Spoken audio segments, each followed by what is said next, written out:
If you're serious about getting your solid rear axle 7904 V8 to 60 foot better, then you should definitely check out the Eibach Drag-Launch springs. Now the Eibach springs will combine a very unique spring rate with an airbag for that right rear spring to help improve launches, leave a little bit straighter, and lower 60 foot times altogether for around the $250 price point. Install will get a strong 2 out of 3 wrenches on the difficulty meter from me here, and we will have a little bit more detail on that later in the video. Alright, so first things first, I don't want you guys to get these things confused with a conventional lowering spring, because that's simply not going to be the case here with these particular Eibachs. Instead, the number one goal of the Drag-Launch spring is, as the name implies, to help improve your launch, lowering your 60 foot times, and improving your eighth or your quarter mile ETs overall. And the Eibachs are going to help you accomplish that by using two very unique features. First and foremost, that unique spring rate we just mentioned.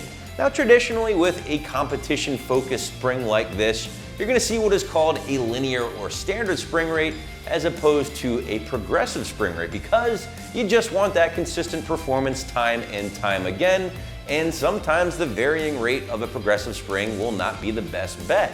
However, Eibach obviously disagrees with me here and uses a combination of both progressive springs and a linear spring. More specifically, you do have a set of progressive springs up front here at the drag kit, ranging from 342 pounds to 462 pounds, and that will be a little bit lighter compared to some other springs in the category.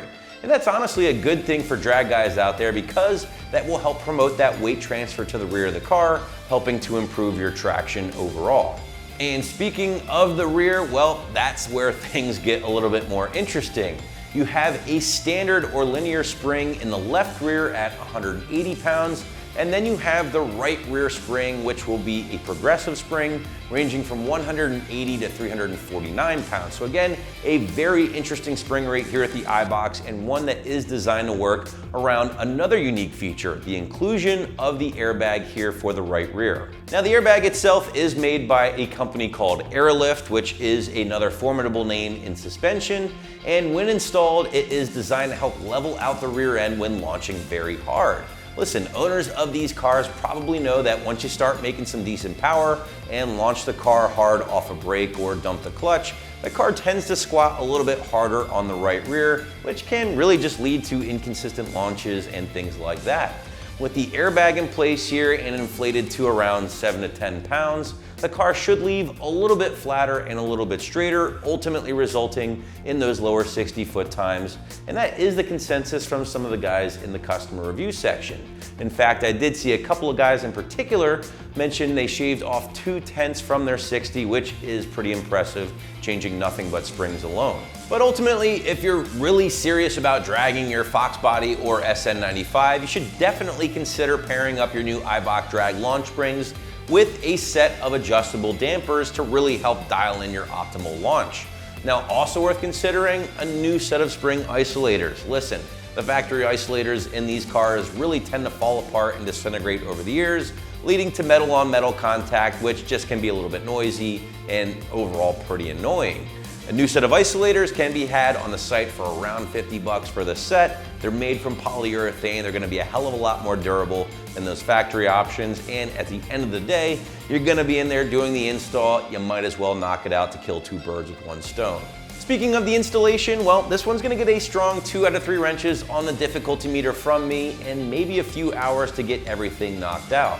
It's not exactly brain surgery here, guys, but there are quite a few steps to get everything in place, in addition to dealing with some rusty bolts. As far as tools are concerned, well, you're gonna be looking at a combination of sockets and wrenches, and of course a lift, jack stands to help you tackle the job.